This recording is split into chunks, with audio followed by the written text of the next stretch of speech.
Welcome back to Red Glasses Talks. The topic today is ThanksLIVIng. You ever been around somebody who's just a complainer and who's just grumpy? You know, it's not a pleasant experience. And you know, I've never been grumpy or a complainer in my life. No, I have.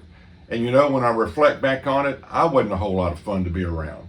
So anyway, people can just get into the routine of complaining.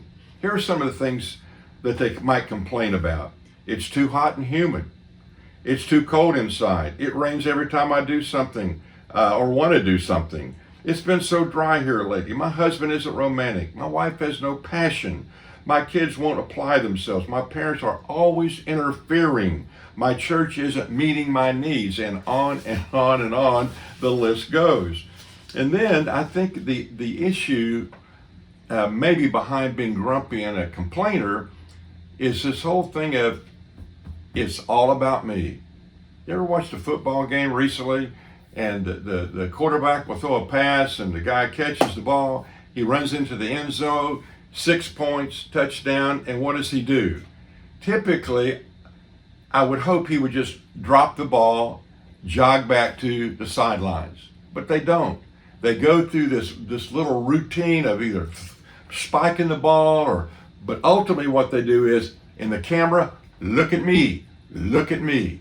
Well, dear friends, we need to understand something. People that have that attitude, it's all about me, they're not very content and they're not very much fun to be around. So again, I think that again, it's all about me. Be wise, know yourself, someone said. Be strong, discipline yourself.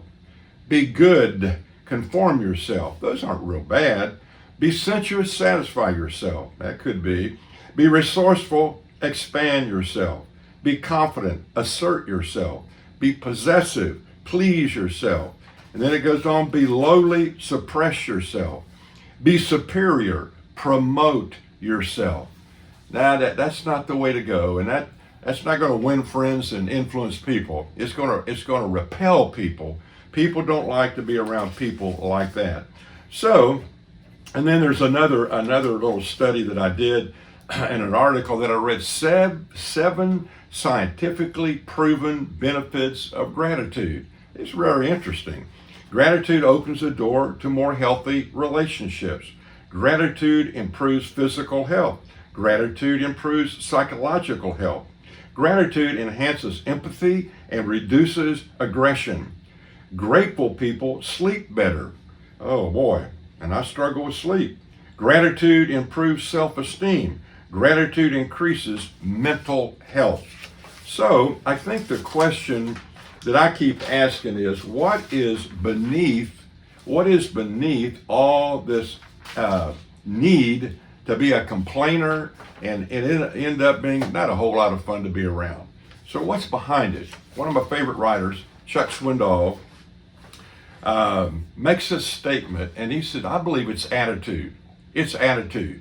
Listen to this. The longer I live, Chuck says, the longer I live, the more I realize the impact of attitude on my life.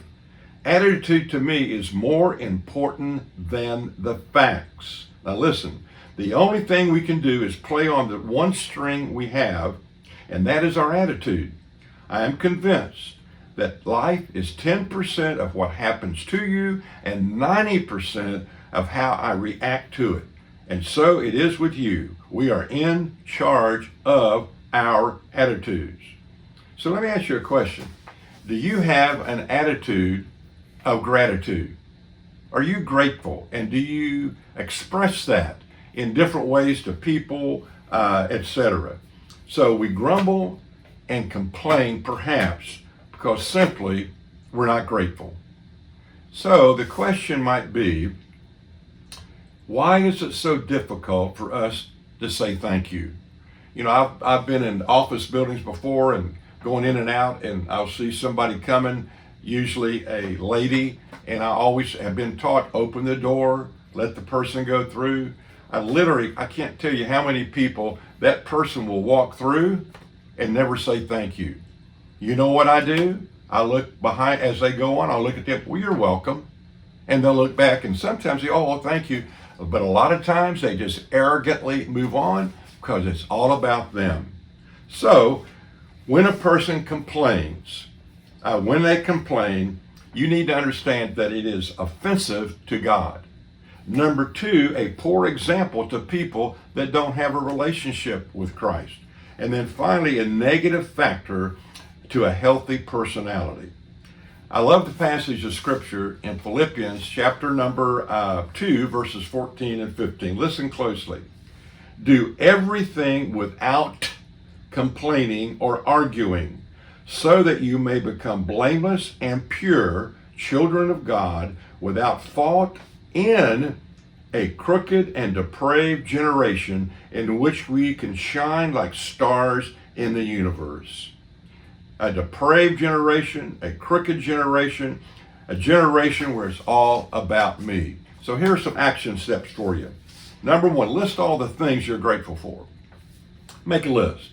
Number two, write or email or call the people that are involved in something you may be thankful for. Let them know. I still love getting a little card in the mail, a handwritten note, which are kind of, people don't do that anymore. I still do that. And I know a lot of people that do that. And they understand the value of taking the time to not just pump out an email, but to write out on a card or paper what they're grateful for. That means a lot when you receive one of those. Hope you're still doing that. Mostly, tell the Lord all you are grateful for with Him and from Him. So here's the deal. We need to move more from thanksgiving, which is wonderful, to ThanksLIVING. And if you're going through your life in terms of living it in a way where you have a thankful spirit, then that means God is up to something in your life. Happy Thanksgiving and happy ThanksLIVING.